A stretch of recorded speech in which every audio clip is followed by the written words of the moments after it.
Hello, Scaredy Cats, it's me, Scaredy Matt. Longtime Meow Meow friends, that's what I call people who watch Scaredy Cats, and I always have called them that, know that I'm a little bit sick of zombie movies. Don't get me wrong, I love all of the classic deads, such as Night of the Living, Dawn of the, Day of the Evil, Brain, Return of the Living, The Video, etc. I know, I grew up with those movies and I love them to bits, but I'm still kind of burnt out from the oversaturated zombie nonsense of the early 2000s.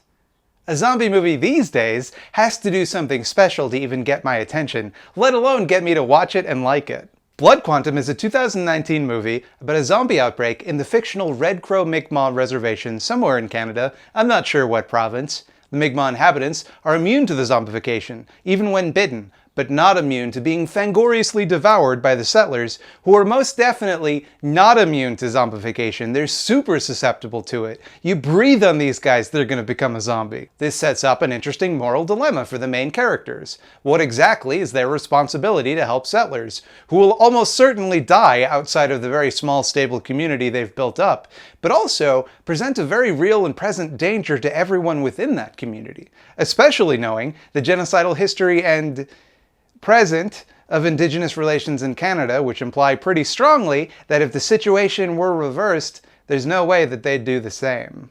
And that question never really gets a satisfactory answer. Most of the main characters are heroic Mi'kmaq and do their best to reasonably accommodate survivors, and in many cases risk their own lives to protect them.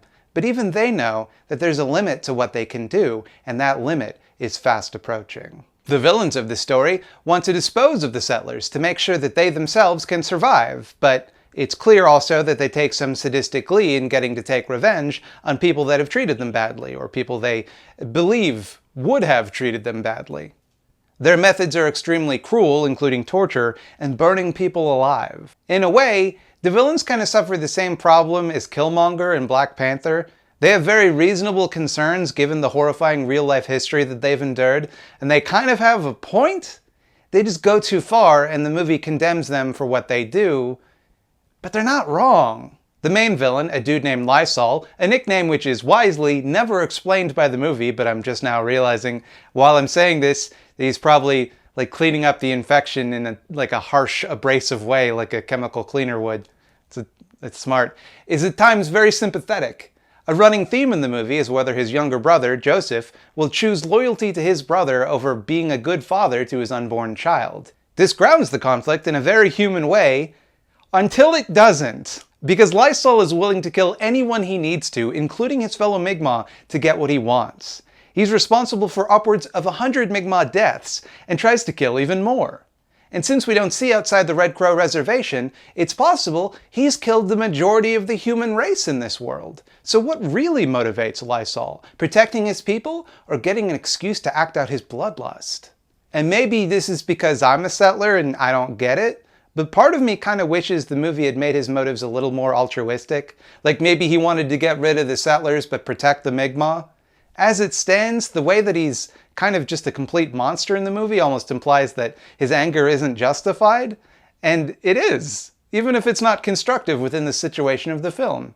I don't know, maybe they would have had trouble getting that movie funded, or perhaps there's just some deeper truth that I'm missing here, because my perspective when reviewing this movie is somewhat of a liability. That's a very minor quibble though. Overall, this movie is spectacular. It does an amazing job of setting up its world and characters so elegantly that you feel like you're just dropped into a living and breathing world. Every character has relationships with each other character that are natural, easy to understand, but also complex when they need to be. The performances are outstanding across the board, except for like a few weird line deliveries from Michael Greyeyes, who's an incredible action movie hero who absolutely needs to be in more action movies, but a little stiff when it comes to the slow dramatic scenes. The cinematography and set design are outstanding, especially for a small budget movie like this. Same goes for the costuming. Oh man, the costumes! What cool costumes! A lot of thought and care went into creating a world that looks like an impromptu barricade to stop thousands of zombies. The gore and effects are fun, though there's a little bit of over-reliance on CGI blood that is thankfully usually obscured by clever lighting, and it's kind of excusable anyway given the budget constraints.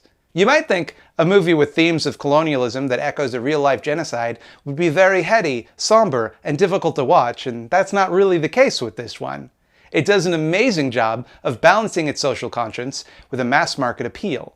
The pacing is dead on, the action is exciting, the jokes land, the characters, even the villains, are all relatable and likable. There are these beautiful interstitial animations that are worth the price of admission alone. I'd love to have a frame from any of them as a poster in my home. And I have to talk to you about the character Jisigu, which I'm sure I'm doing a pretty bad job of pronouncing. That's the Mi'kmaq word for old man, apparently. Normally, I hate when people use swords in zombie movies. I find it irritating, it's silly.